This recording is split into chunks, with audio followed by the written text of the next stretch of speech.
শুধু মুসলিম বিশ্ব না, পৃথিবীর এটা বৃহত্তম জানাজা ছিল, মুসলিম বিশ্বের বৃহত্তম জানাজা এটা বলা যাবে। আয়াতুল্লাহ খামেনির জানাজা আমরা দেখেছি, অনেক লোক হয়েছিল। ইরানের সাবেক প্রেসিডেন্ট, ওনার জানাজার চেয়ে দেশনেত্রী বেগম খালেদা জিয়ার জানাজা অনেক বেশি লোক হয়েছে।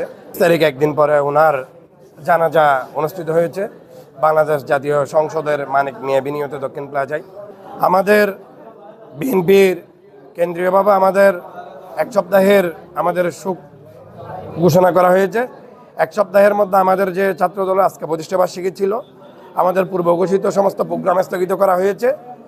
বিএনপির চেয়ারপারসন সাবেক প্রধানমন্ত্রী খালেদা জিয়ার মৃত্যুতে আমরা সবাই শোকাহত। অতিবাহিত করব, এটা আমাদের জন্য বেদনাদায়ক। যিনি হচ্ছে স্বাধীনতার রক্ষা কবচ, বাংলাদেশের স্বাধীনতা এবং সার্বভৌমত্ব রক্ষা করার জন্য এবং হচ্ছে বাংলাদেশের গৌরব ঐতিহ্য সংগ্রাম যিনি টিকিয়ে রাখার জন্য প্রেতাত্মাদের কাছে যিনি কখনো আপোষ করেননি, তিনি হচ্ছে আপোষী নেত্রী।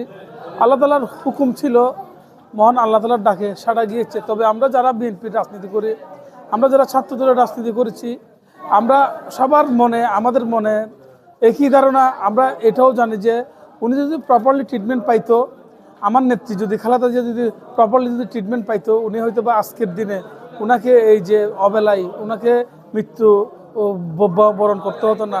মহান আল্লাহ তাআলা যাতে আমার প্রিয় নেত্রীকে, দেশনেত্রী বেগম খালেদা জিয়াকে যাতে জান্নাতুল ফেরদৌসের মেহমান হিসেবে কবুল করে, পাশাপাশি সারা বাংলাদেশের জাতীয়তাবাদী পরিবারের যে সকল সন্তানরা আছে, জাতীয়তাবাদী পরিবারের যে সকল ভাইয়েরা আছে, কক্সবাজার শহর ছাত্রের পক্ষ থেকে তাদেরকে ধৈর্য এবং হচ্ছে সুখ সইবার জন্য আমি তাদের কাছে বিনীতভাবে অনুরোধ জানাচ্ছি।